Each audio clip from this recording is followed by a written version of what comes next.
Ladies, thanks for tuning in and welcome to another edition of Respect Yourself. So, I want to remind you that we were created to bring honor to God on everything we do.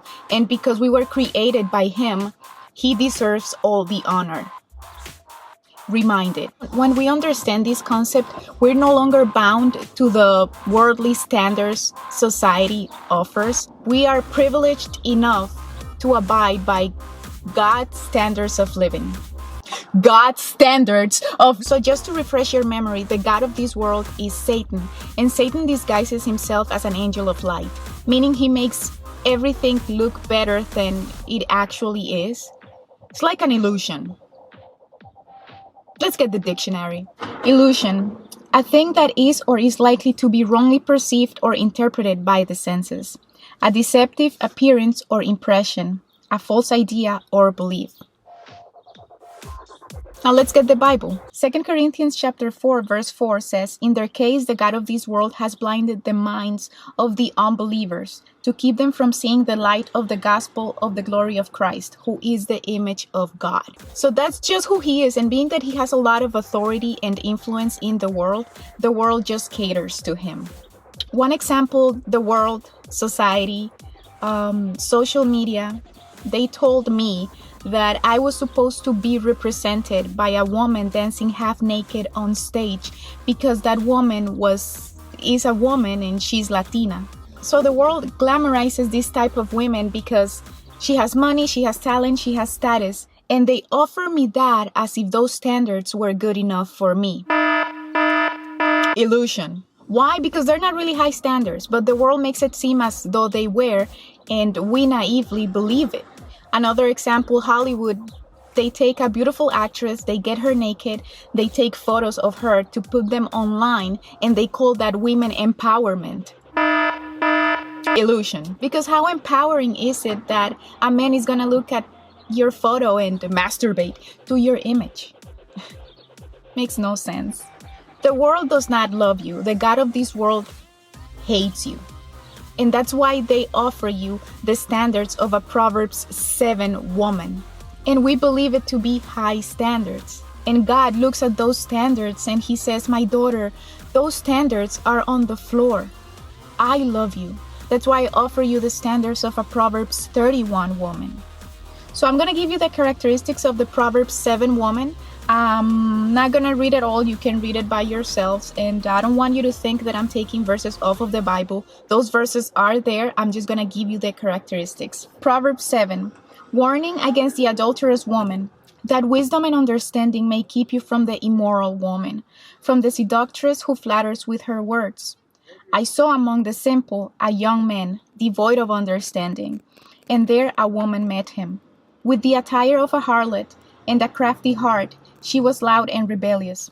So she caught him and kissed him. With an impudent face, she said to him, "I have perfumed my bed with myrrh, aloes, and cinnamon.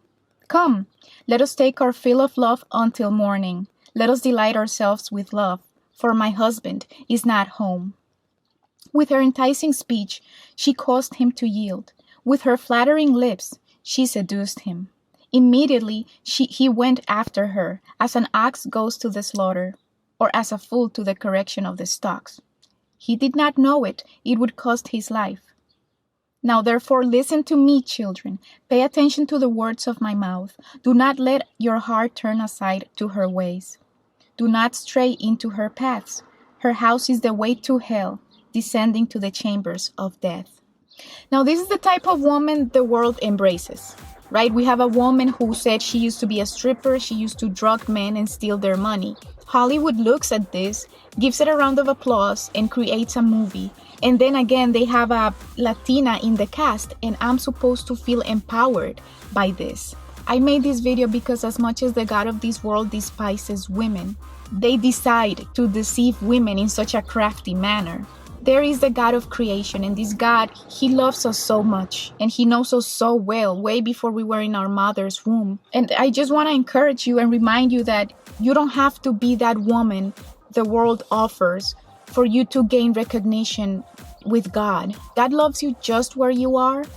He wants you to aspire to be at a higher level than that which the world has to offer. In my opinion, your standards of living should operate at the same level as your standards for dating a man, right? You don't settle for less than God's best, and you shouldn't settle for whatever the world tells you your standards should be. Now I'm going to read Proverbs 31, just the characteristics. Again, you can read that on your own.